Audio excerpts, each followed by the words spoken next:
Para sa mga batang bastos sa magulang, batang walang respeto sa magulang. Alam nyo, ito lagi ang tatandaan nyo.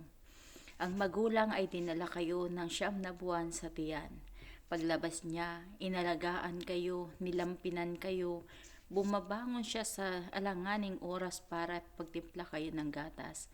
Pinapaliguan, sinusubuan, pinapakain kayo. Tapos paglaki nyo, ganun na lang kayo kung sumagot-sagot sa magulang nyo.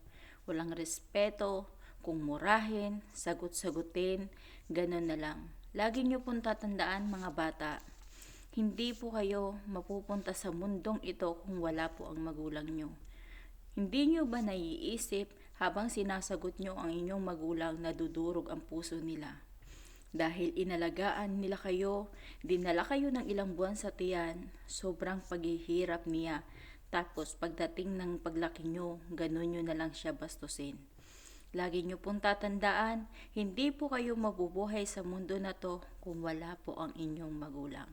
Kaya tandaan nyo, ang mga batang palasagot, magbago-bago na kayo dahil baka dumating ang araw na kayo naman ang magkaroon ng anak, ganun din ang gawin sa inyo.